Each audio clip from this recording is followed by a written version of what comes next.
Hello everyone. Sorry I am late. But yeah, small human things. Fun. Ugh, it's too hot. I don't appreciate the heat.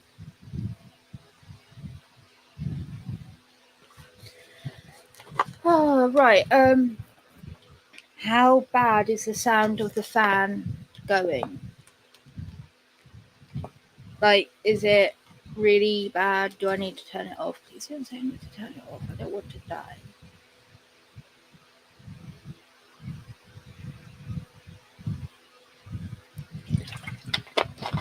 All right, dog love. How are you, darling?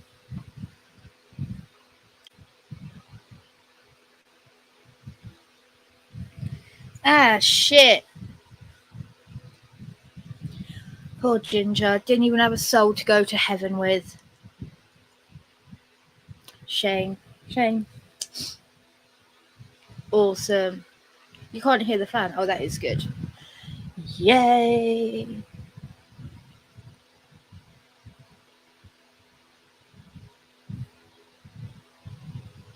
No.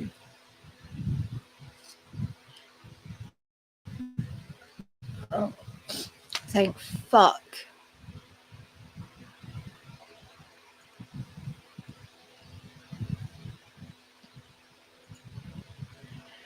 Right.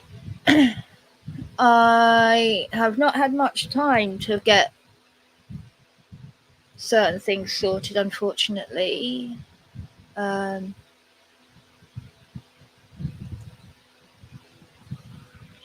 been a bit of a hectic week, let's say.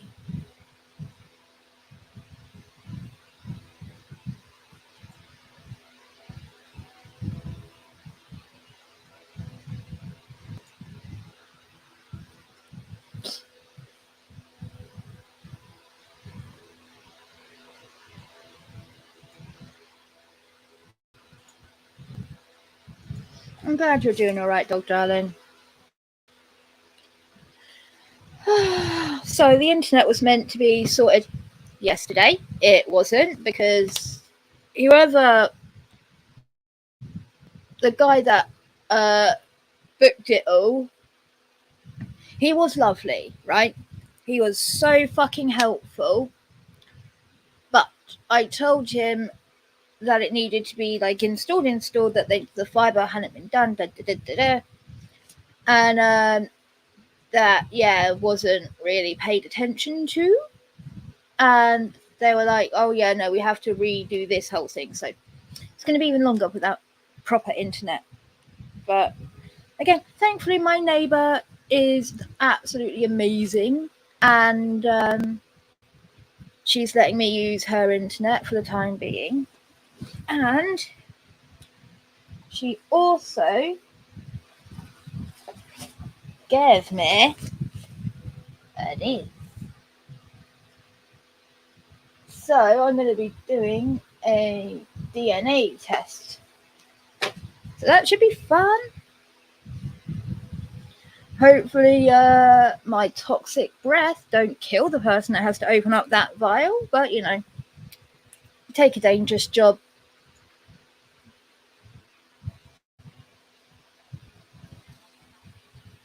Um,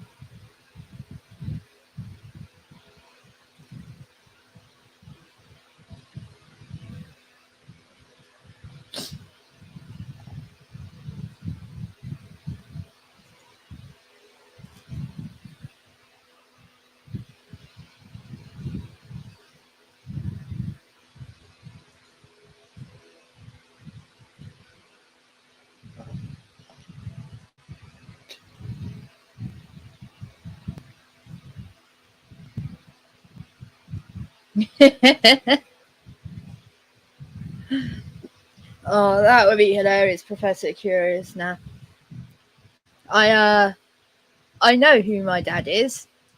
He's a piece of shit.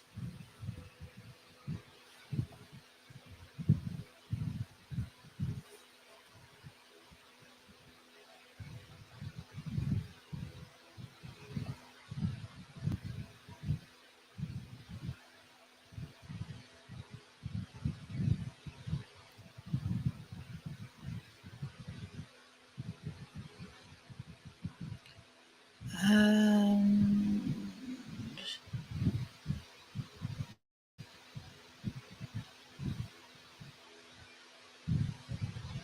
no, they never carried on that story. That sucks.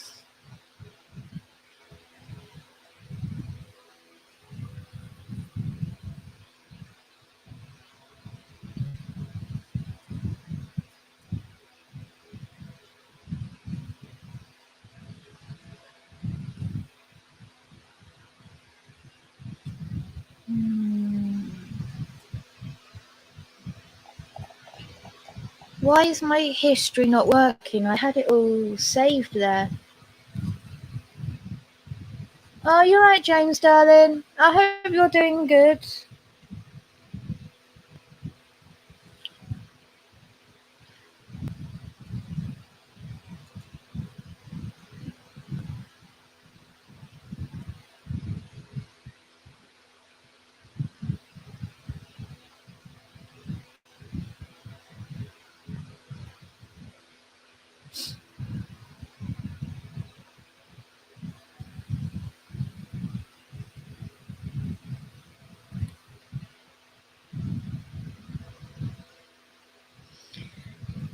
I mean, it is annoying. Like, this one particular author, right? They're called like Scary Max.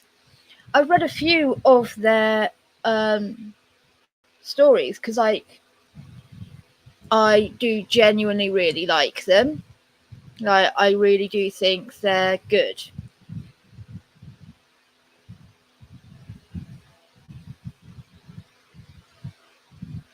Oh, that'd be nice, James. Thank you.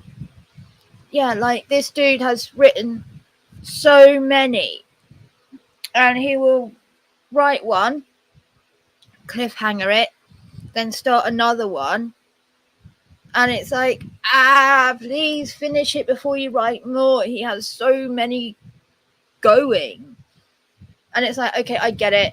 I get it. I'm not a writer, but like, when inspiration strikes you, you have to write it down. And sometimes you write a story and like it's just dead ended. You don't know what to do with it anymore. And other times, like, the way the story is written, it's very important for it to just end cliffhanger because it's meant to be the poster is telling as if it's happening now. And if you carry on doing it, it's like, oh, okay, like,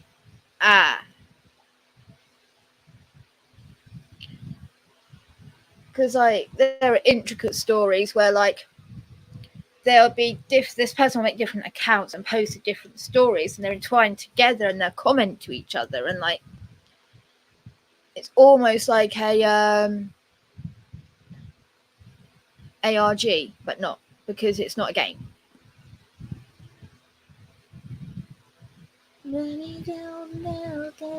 God, that song's stuck in my head now.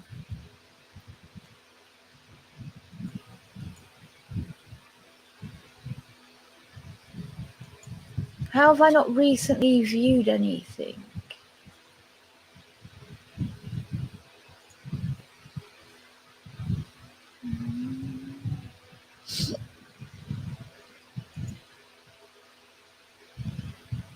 Well, great. Looks like I have to find a brand new.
Oh, sorry, I'm trying to find something to read because all the things I've prepared have fucking disappeared into nothingness.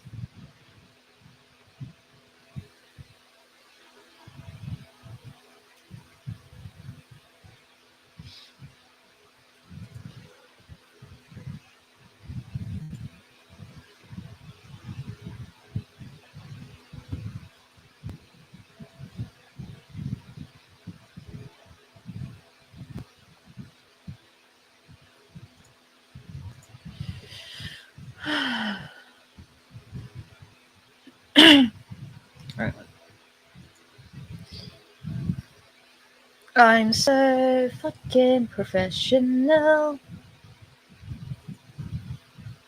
See, no, most people think it would be ghosts. However, a little known thing is before every stream, you must make a sacrifice to the internet gremlins.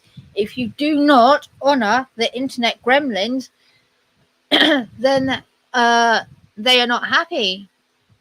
You know, and you don't want internet gremlins, you just want the internet mogwai. If they're internet gremlins, it's bad, so you've got to sacrifice shit to them to make them like leave you the fuck alone.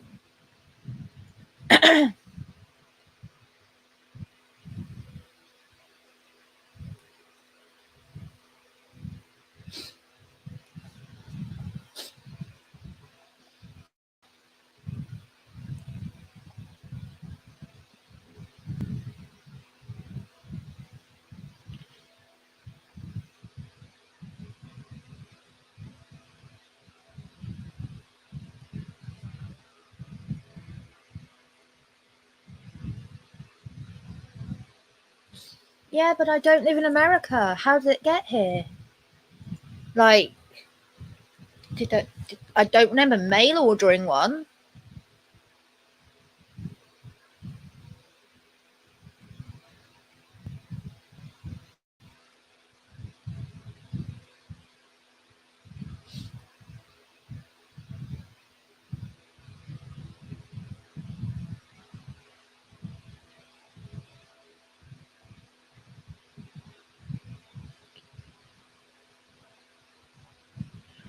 Oh, sorry. I know this is absolutely riveting fucking content.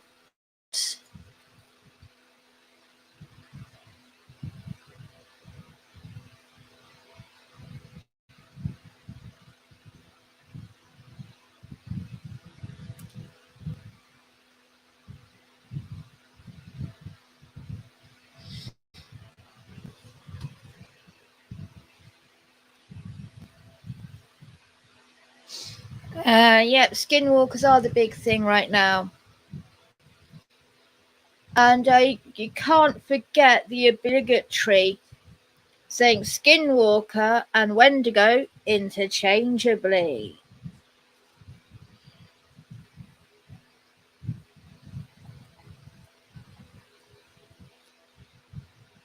Because, you know, they're obviously the same thing.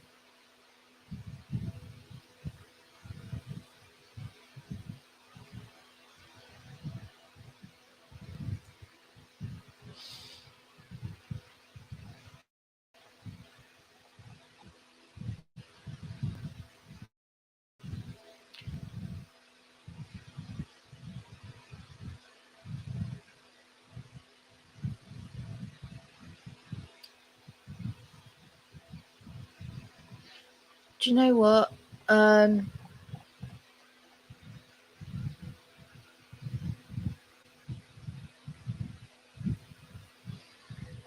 Yeah. And I read Dan Brown, the Da Vinci Code, like before the movie, blah, blah, blah.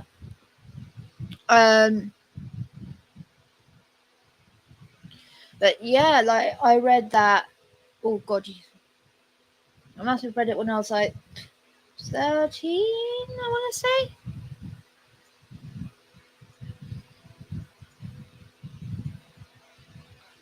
And yeah, it's because of Dan Brown that everyone now is like, Mary Magdalene, Jesus' wife, and all this other crazy shit that is like nothingness, nonsense.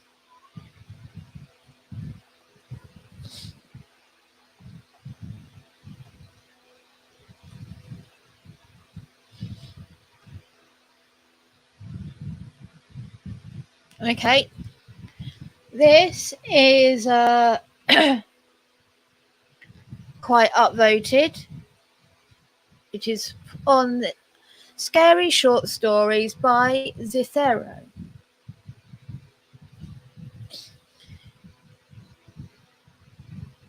Yeah, I could read some Longfellow. I haven't pre-read this, so I don't know. Nighttime in Victorian England. The streets are dark and wet. Walking home alone in the dark night, a lamp maker calmly strides over glistening cobblestones. In his hands is an intricate gas lamp. The glass is thick and brown, and hand-blown, made with care. The glass of the lamp's bulb is shaped like a woman kneeling in prayer. The details are precise, intricate, and flawless, made by an artisan of otherworldly skill. The man himself walks wearing a heavy raincoat. His eyes are obscured, a haggard, wrinkled face beneath the hood.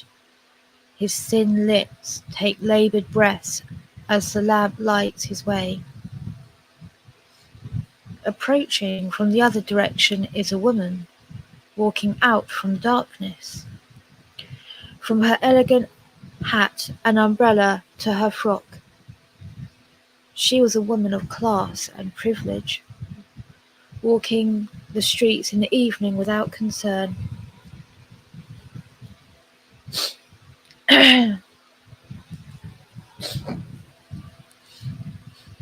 As she approached the lamp maker, the glistening fire behind the glass of the bulb caught her eye. "Pardon me," she addressed the lamp maker cordially. The lamp maker stopped, lifting the lamp to illuminate the pair in the dark street. He did not speak, merely casting the lamp's light on the young aristocrat. "Where did you find such a unique lamp?" she asked with extreme interest. "This lamp," he said softly, approaching her. "I made it myself. I am a lamp maker by trade." The woman looked over the lamp, examining the fine details of the woman's face in prayer. She appeared to be pleading, on her knees, her hands clasped together in desperation.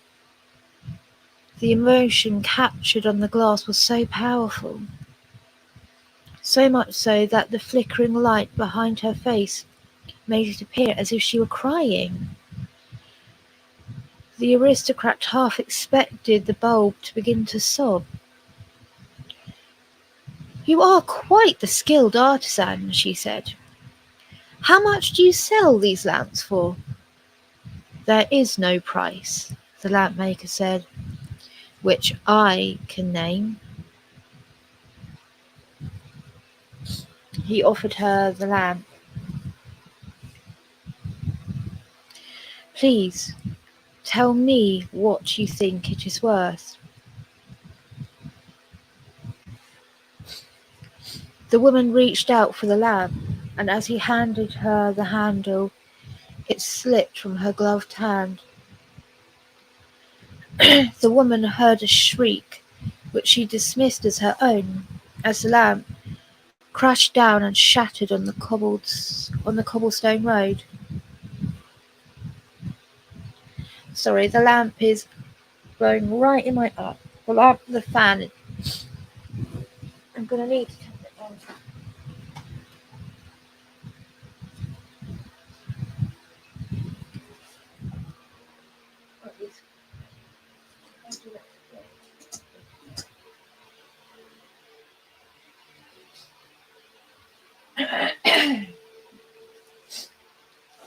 Oh, okay.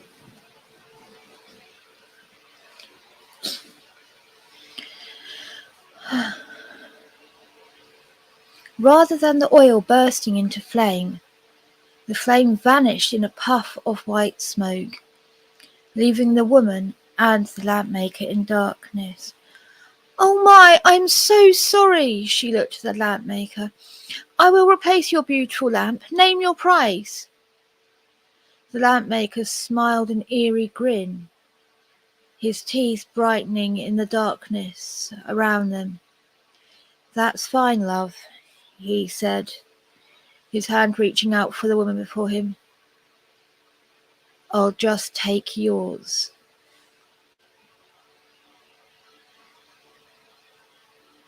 Walking alone in the dark night, a lamp maker calmly strides over glistening cobblestone.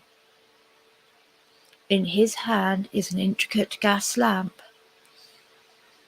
The glass is thick and white, hand-blown and made with care. The glass of the lamp's bulb is shaped like an upper-class woman standing in the road, an umbrella in her hands. The details are precise, intricate, and flawless, made by an artisan of otherworldly skill. For the lamp maker has no light of his own. He merely uses the light of others for his craft.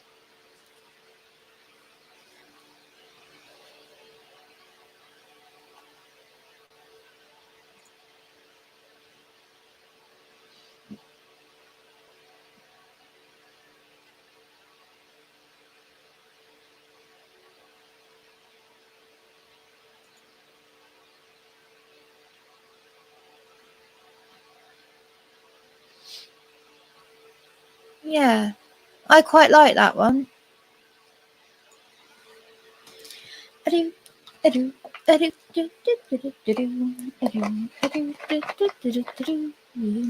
Caught it on camera.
Okay. We have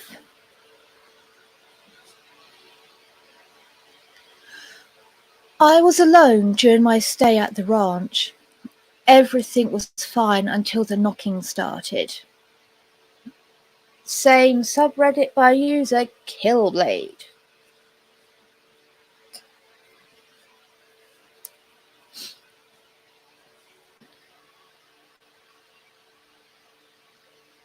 It wasn't the job that made me dial the phone number. It was the woman's massive breasts that did. Great profile picture, I thought. The name on the ad was Elizabeth S.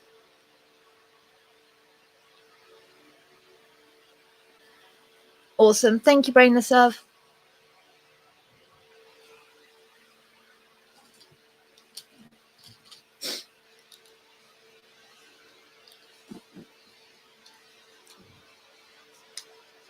The post read, "Need a ranch/house caretaker for 2 weeks.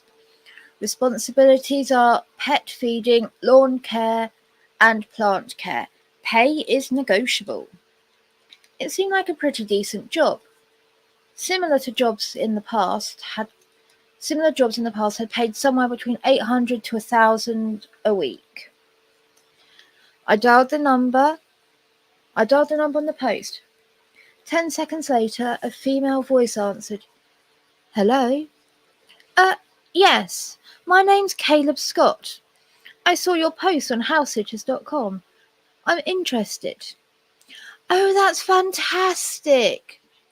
She sounded relieved. My husband and I were getting worried no one would call. You see, our previous caretaker tragically died last week. Unfortunately, we now need someone to take his place. Are you good with that? Yes, ma'am. I'm okay with that. How long will you need me? I asked. As I stated in the ad, we'll need you for about 2 weeks.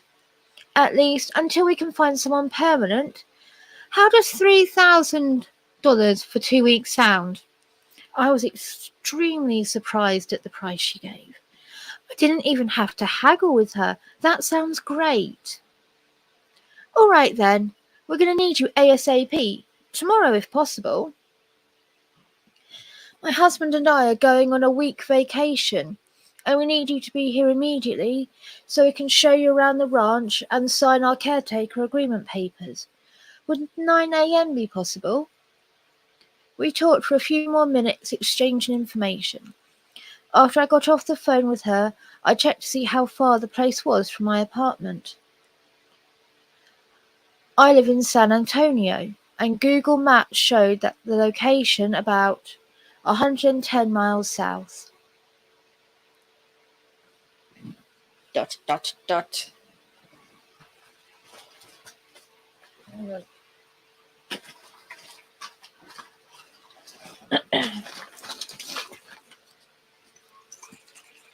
God, extreme weather of any kind does not agree with me. Yeah, you're right, Doug. Victorian London is always spooky. Just so atmospheric.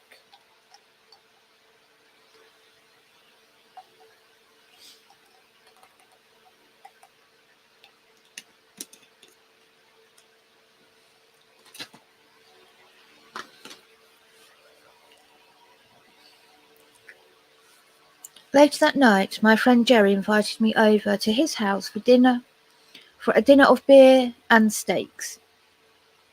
We played some video games, Borderlands 3 in particular, and talked a good while. During our conversation, the subject of my house-sitting job came up. $3,000 in 2 weeks. Bro, that's gangster cash, Jerry said. Not bad for a glorified babysitting job. My friends, mostly Jerry, never took my house-sitting very seriously. It always frustrated me, because balancing a part-time college education and working a decent-paying job is sometimes very hard to accomplish. Yeah, and it's paying good because I'll be taking care of a small ranch. It's 40 miles from Laredo. About 2 hours from here, I said. And you'll be there, but all by yourself out there? Yeah, apparently. It's in an extremely remote location. I'll be surprised if they have Wi-Fi out there. Be sure to bring lots of skin mags if that's the case, Jerry snickered.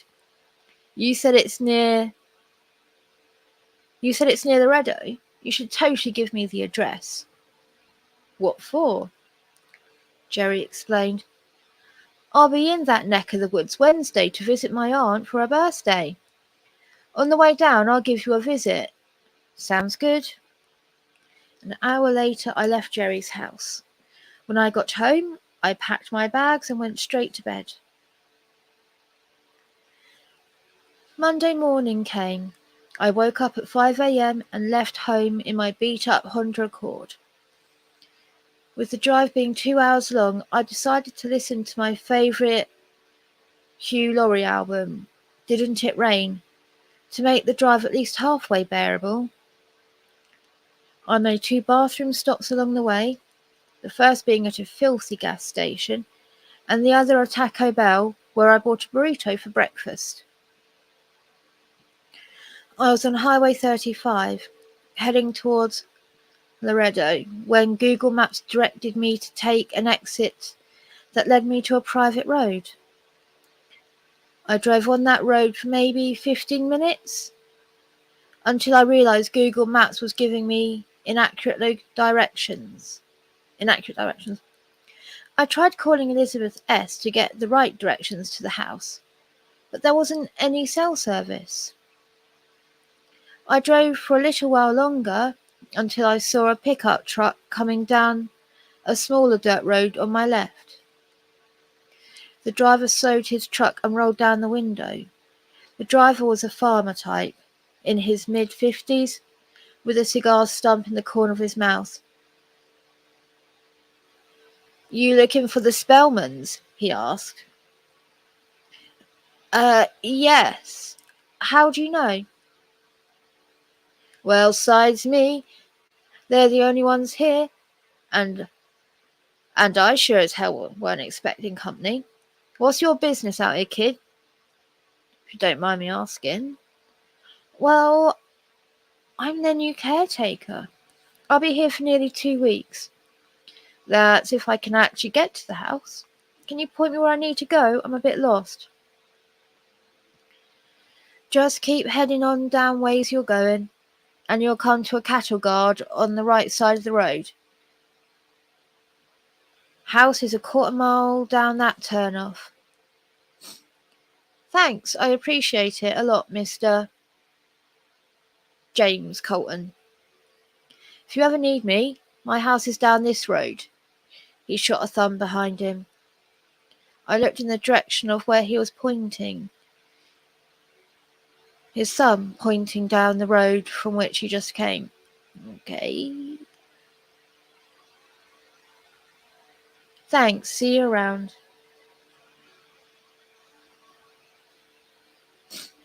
I followed the directions, and minutes later found the cattle guard that led to the Spellman's house. Over the cattle guard was a massive steel arch that had the ranch's name on it. It read Spellman's Ranch. Yikes. Over-detailing.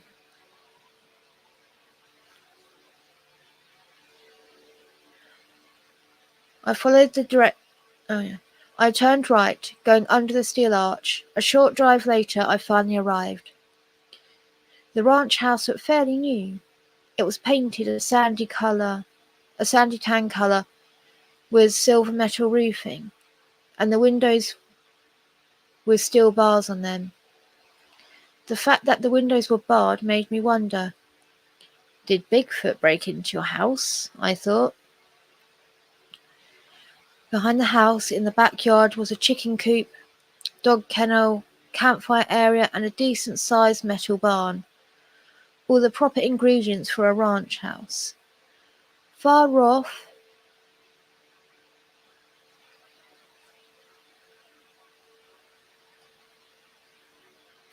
in the mesquite.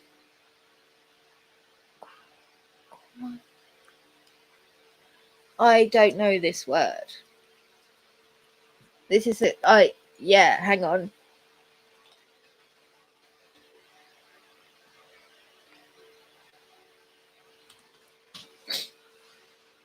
I'm right in saying that's mesquite, right? Because, my inner Brit wants to say mesquite. Quite.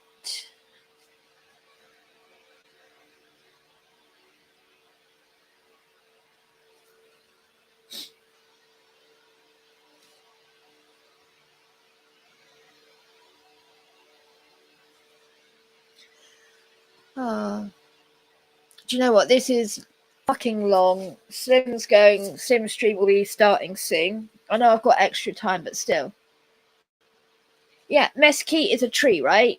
Because they're on about a mesquite forest. But I've heard it said, but I've never seen it written. So I'm like, okay, I think that's mesquite, but I don't know.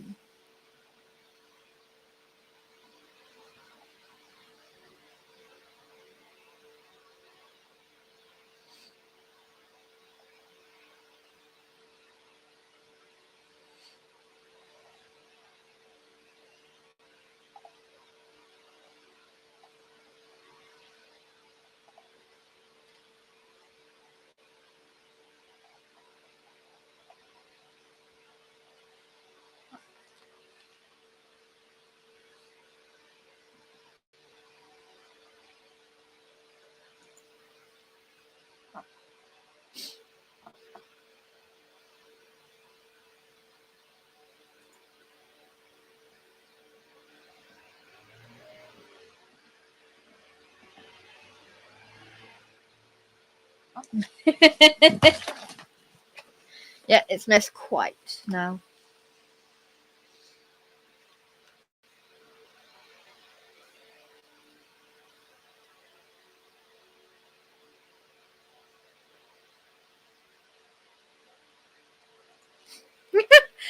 The name of this has caught me.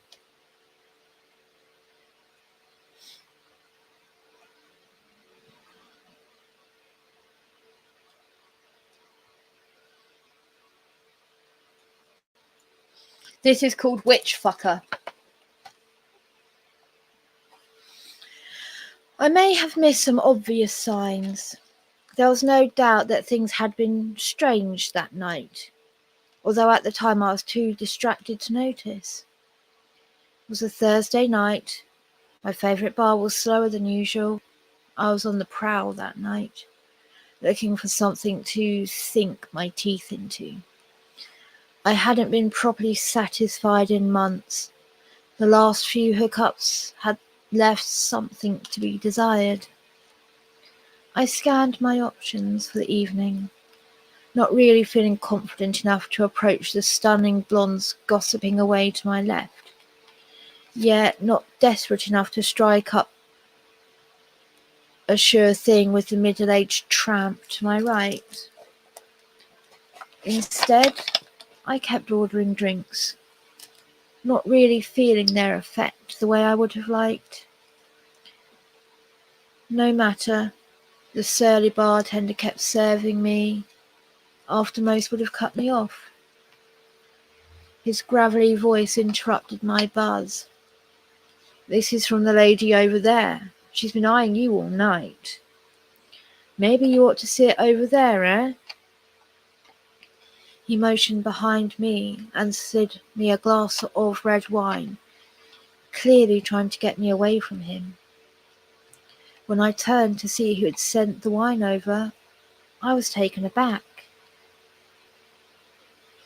This wasn't the usual type of woman to have an interest in me. Her long black hair neatly made it to her waist. She had creamy white skin and piercing green eyes. She wore dark lipstick, black nails, and an even darker dress that hovered about mid-thigh, black stockings, and an emerald pendant. A little goth never hurt anyone, am I right?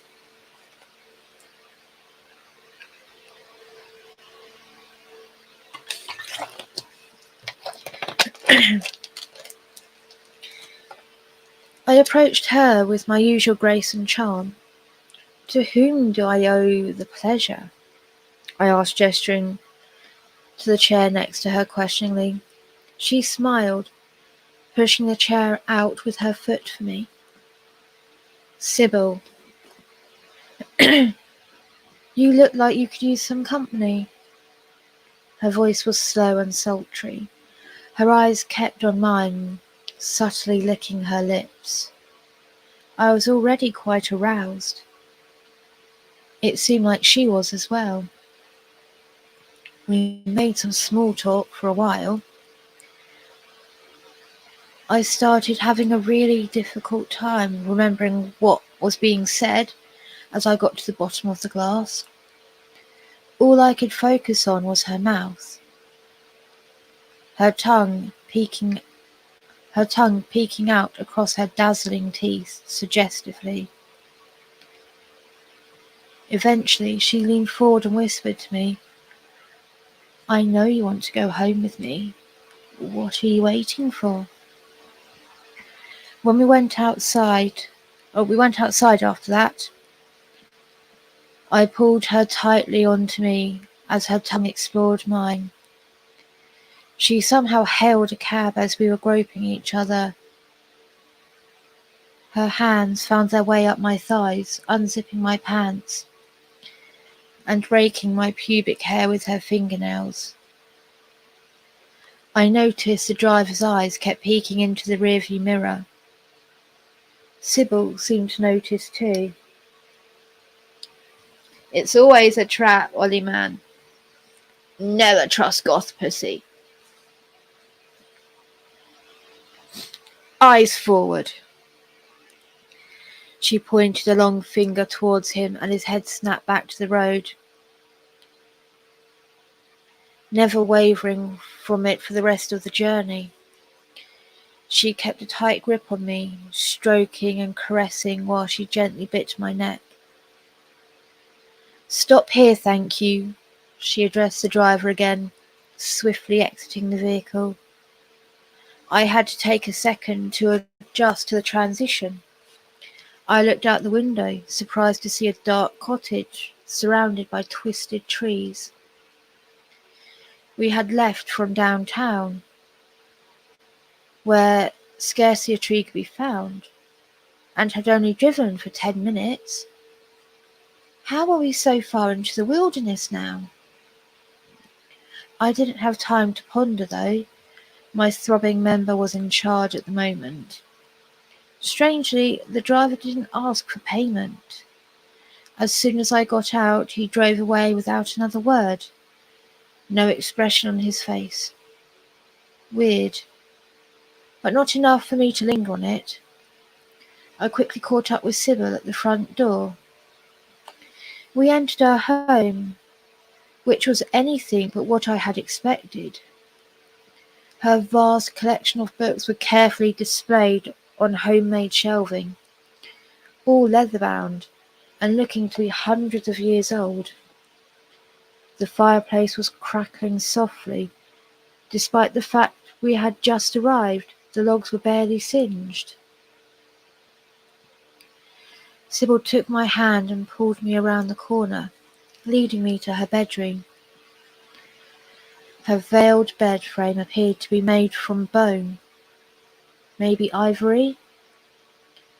"Come here," she whispered, beckoning with her long finger, backing through the shroud surrounding her mattress. I obliged, meeting her on the other side. She began undressing me, putting my shirt away and biting at my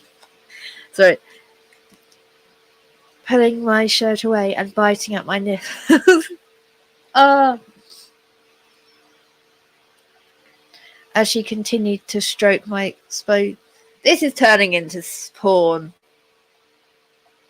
Oh, okay, I'm nearly done. Fuck it.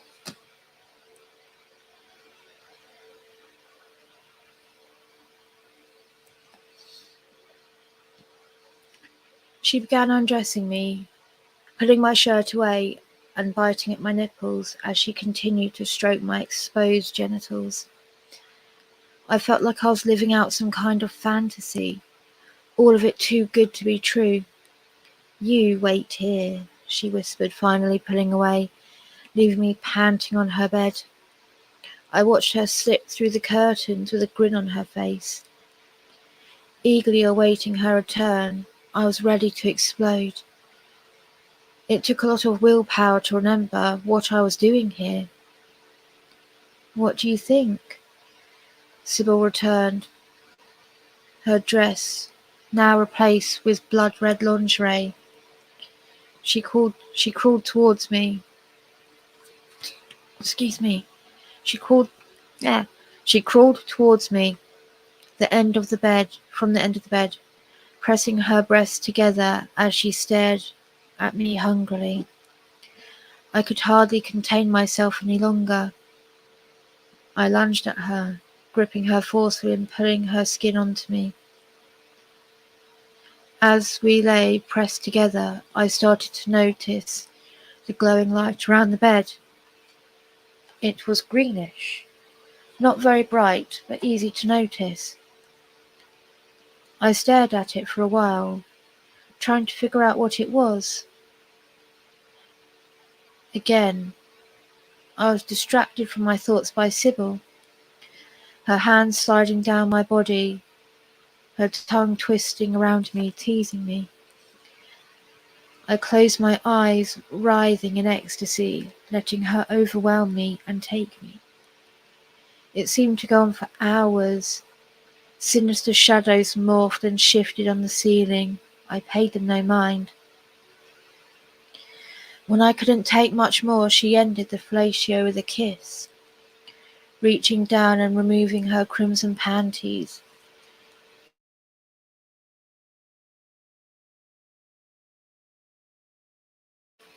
Oh, it's my internet. I thought I got taken down for a minute.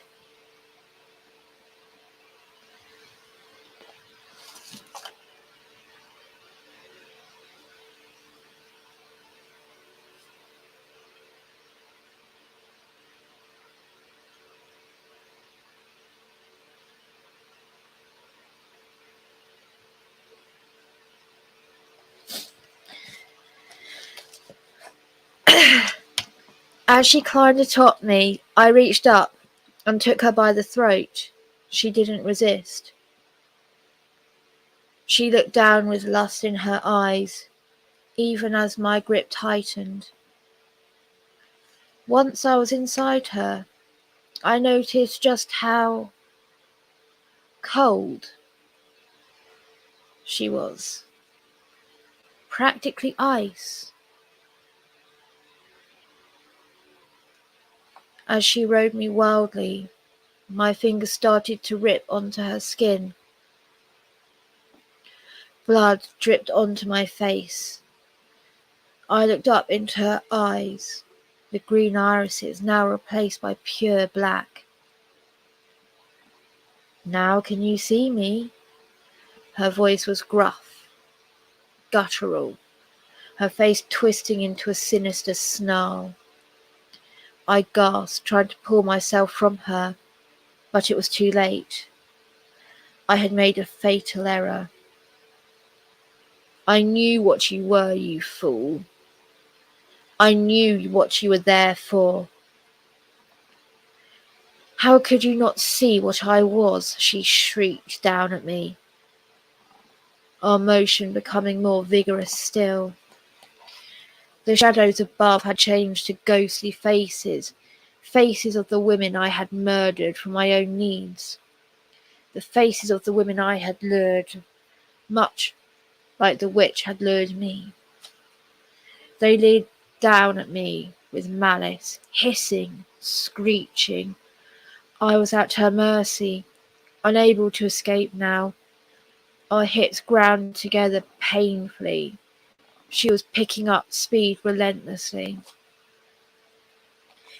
"Here they are, the lives you wasted. I will release them, all of them, to drag you back to hell where you came from. You will never." She stopped, snorted as I let out a loud groan, spasming and twitching, gripping her sheets tightly. She stared down at me in disbelief. Did you just finish?" All I could do was nod my head, finally feeling the satisfaction I had craved for so long. It was worth the swarm of vengeful spirits she released on me immediately afterwards. It was worth the thousands of years I would be spending in hell, trying to find my way back to humanity and satisfy my ceaseless hunger for their blood. It's not my fault. I never chose to be a demon. I do what I have to survive. Consequences be damned. At least, that's what I thought until I got a visitor there. Sybil sat across the glass. A slight smile crept onto her lips for a moment when I came into view. I sat down and picked up the phone. She did the same. "Hello, Sybil. Nice of you to come by," I said sarcastically.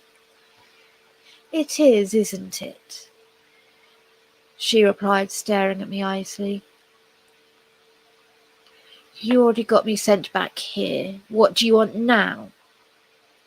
She didn't say anything for a while, just shook her head. "This is actually about you and I," she finally replied. I wasn't following, but I think you guys are.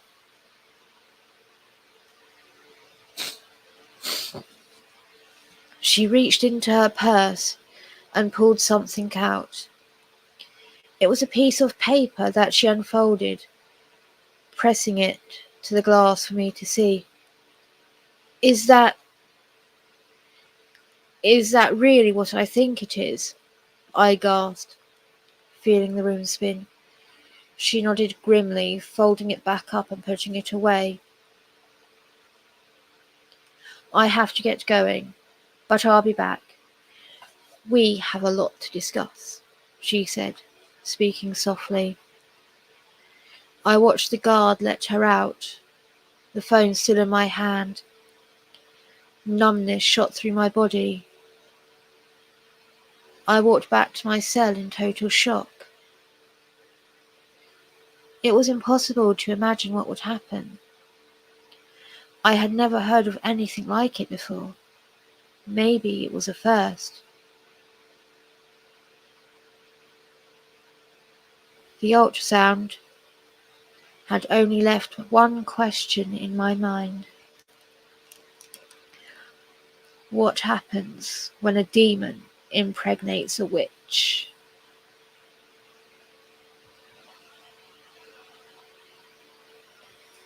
Yeah, looks like she needs that fucking DNA kit, mate. Well, that was the dirtiest horror story I've read. That's for sure.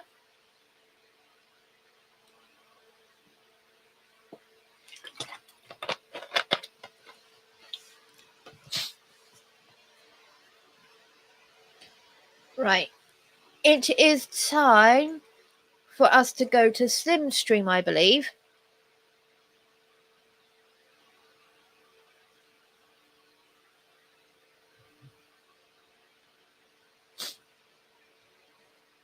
Brainless, you there? Oh.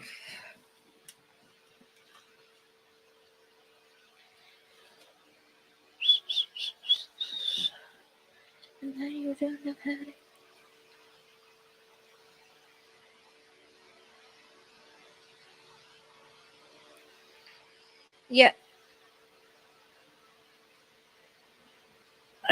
Right, so it's time for us to go to Slim Stream.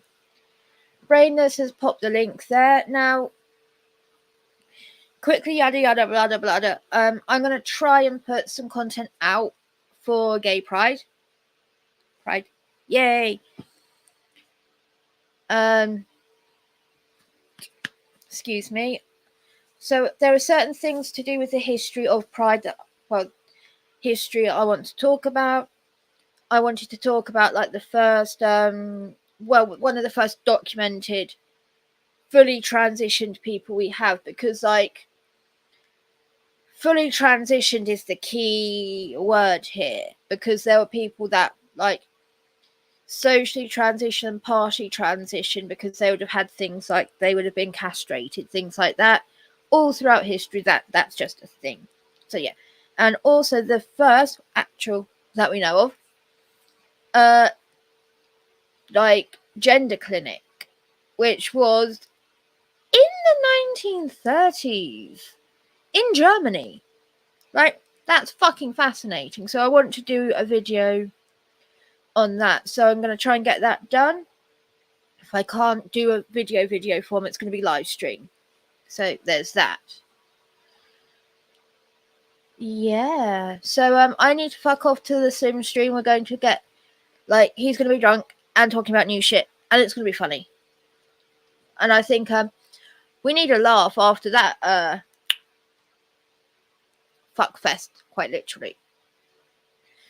So see you over there, everyone, and if not, see you next time. Bye.